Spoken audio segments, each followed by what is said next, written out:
ঠিক আছে। হুজুর কি বলবেন, হিন্দু রাষ্ট্র ঘোষণা করবে, শুধুমাত্র ভোটদানের অধিকার থাকবে সনাতনীদের? দেখেন, এই ষড়যন্ত্রটা বহুত আগে থেকেই চলছে আরএসএস। কি বুঝলেন? একমাত্র অধিকার থাকবে সনাতন ধর্ম, তারাই ভোট দেবে, আরও কারো অধিকার থাকবে না। পাঞ্জাবি, আপনার দলিত, আদিবাসী, হ্যাঁ, আপনার মুসলিম, এদের ভোট দেওয়ার অধিকার থাকবে না। এটাই চাইছে। কোনদিন আবার বলবে সাঁওতালরা এদিকে আলাদা, মুসলিমরা আলাদা, কি বুঝলেন, পাঞ্জাবিরা আলাদা। এইভাবে ষড়যন্ত্র করে দেশটাকে ধ্বংসের পথে নিয়ে যাচ্ছে। দেশটাকে টুকরো করার একটা পলিটিক্স অনিবার্য। আগামীতে দেশটা ধ্বংস হবে এবং টুকরো টুকরো হবে। সেই পরিকল্পিতভাবে এটা চালাতে চাইছে আরএসএসরা, এটা সকলেই জানেন। বাংলাদেশের মতন কি ভারতের সেই পরিস্থিতি হতে যাচ্ছে কি বলে? দেখুন, বাংলাদেশের পজিশনটা একটা আলাদা, কথা বুঝলেন না? ইন্ডিয়ার পজিশনটা একটা আলাদা, দুটো এক নয়। ওটা একটা অন্য ব্যাপার আছে, এটা হচ্ছে গণতন্ত্র রাষ্ট্র। জাতি, ধর্ম, বর্ণ নির্বিশেষে এখানে আমরা, হ্যাঁ, সকলে মিলে মানুষ হিসাবে বসবাস করি মিলেজুলে। কি মানে এই মিলেজুলে বাসটাকে যাতে না থাকে, সুপরিকল্পিতভাবে এইটাকে ভাঙার জন্যে, দেশটা টুকরো করার জন্যে আরএসএসের এটা বিরাট বড় একটা ভিতরি চক্রান্ত। এটাই সবাই বুঝতে পারছেন না। হ্যাঁ, এটা বোঝার দরকার আছে। এটাই তো আমরা বলে থাকি, আরএসএসের কাছে সাবধান থাকেন আপনারা। হিন্দু রাষ্ট্র কুম্ভে উদ্বোধন হবে নয়া সংবিধান। দেখুন, এদের হাতে ক্ষমতা আছে, কি বুঝলেন, এরা এদের নিজের ইচ্ছা মতন এরা অনেক কিছু করতে পারে। সেখানে কিছু করার নেই, ক্ষমতায় আছে বিজেপি সরকার, আর বিজেপি সরকারকে চালনা করছে আরএসএস। কি বুঝলেন, সে যা বলবে, হ্যাঁ, এনাকে শুনতে হবে, না শুনলেই গদি থেকে টান মেরে নিচে ফেলে দেবে। এটা তো আমাদের জানা আছে। হ্যাঁ, এটা চক্রান্ত অনেক আগের, আমরা জানি এটা। কিছু মানুষ বলছেন যে এই সংবিধানের মধ্যে যে সেকুলার শব্দটি রয়েছে, সেকুলার মানে সবাই, সর্ব ধর্মের মানুষ বসবাস করবে। কিছু শিক্ষিত মানুষ সেইটাকে নিয়ে আপত্তি করছেন। এই প্রসঙ্গে আপনি কি বলবেন? দেখুন, সংবিধান আইনটা অনেক আগে তৈরি হয়েছে। সেই সংবিধান আইন অনুযায়ী ভারতবর্ষ চলছে। এই সংবিধান আইনটাকে সুপরিকল্পিতভাবে আরএসএস ভাঙতে চাইছে। ও তো সংবিধান মানছে না, এটাই তো আপনারা জানেন।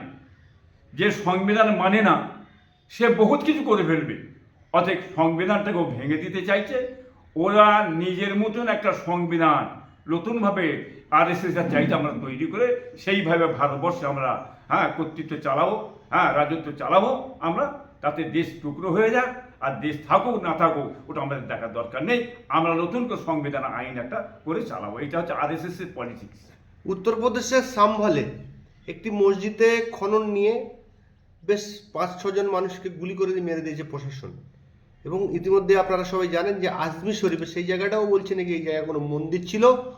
লোয়ার কোর্টে একজন পিএল ডিভিশন করেছেন, মামলা ডায়াল করেছেন। সেই মামলার ভিত্তিতে শুনানি চলছে। ইতিমধ্যেই যে নরসিমা রাও সরকারের যে এসেছিল, সেই সরকার বলেছে যে বাবরি মসজিদ ছাড়া আর কোনো মসজিদে নতুন করে চিত্র পরিবর্তন হবে না। তাহলে আইনজীবীর কিছু অংশ মানুষ তারা বলছেন যে যারা উচ্চবর্গের মানুষ রয়েছে, যাদের সংখ্যা বেশি আছে, তাদের কথা চলবে দেশ। এই প্রসঙ্গে আপনি কি বলবেন? দেখে, যে সংবিধান কথাটা বললাম, এর আগে যে সংবিধান হয়েছে, যেটা যে যেখানে সেখানে থাকবে। আর সংবিধানটা উল্টাতে পারলেই আমি, তাহলে আমি আমার কাজগুলো করতে পারবো, তা নাই করতে পারছে না।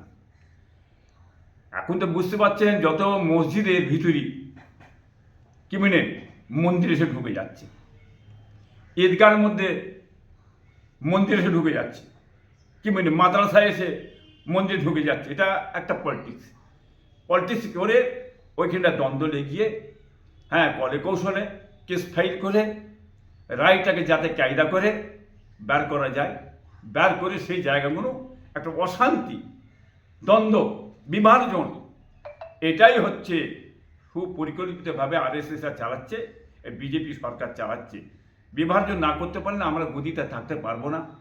এরা চলে গেছে অন্য জায়গায়, কিন্তু উন্নয়ন কি বুঝলেন, যে মানুষ খাবে কি, পড়বে কি, চাকরি, শিল্প, কর্ম, যে অধিকার যে বাঁচার, এদিকে কোনো চিন্তা ভাবনা নেই।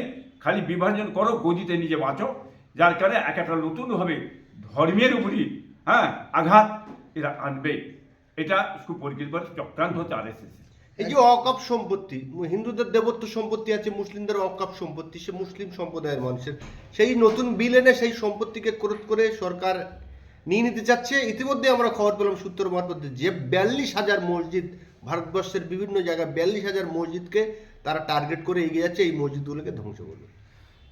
দেখুন, এই যে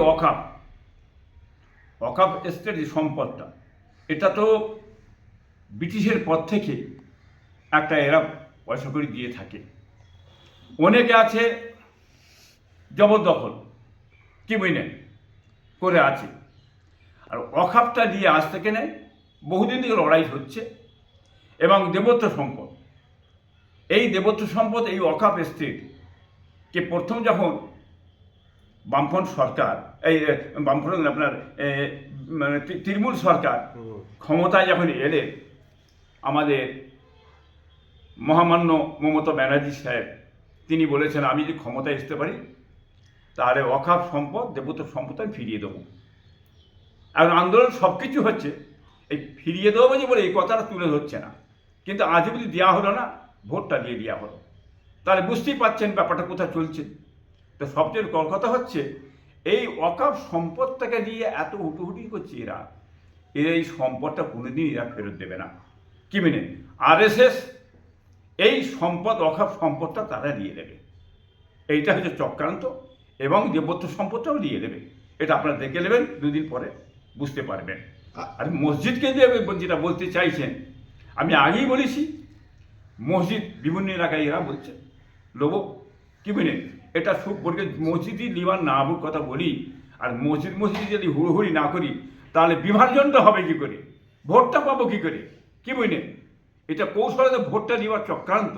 অর্থাৎ মসজিদ জায়গায় মসজিদ থাকবে, কি মন্দির জায়গায় মন্দির থাকবে, যে যার ধর্মের কাজ করে যাবে। কত বুঝলেন না, ধর্মকে নিয়ে এত হুড়োহুড়ি, এটা নিষেধ করা আছে, মানা করা আছে। হয়তো মোহাম্মদ সাল্লাম বলেছেন যে তোমরা ধর্মকে নিয়ে খুব বাড়াবাড়ি করো না, যে যার ধর্মের জায়গায় থাকবে ধর্মের কাজ করে যাও। এটা মোহাম্মদ সাল্লামের কথা। বাংলার মানুষ এটা মেনে চলা দরকার, তার শান্তি ফিরে আসবে।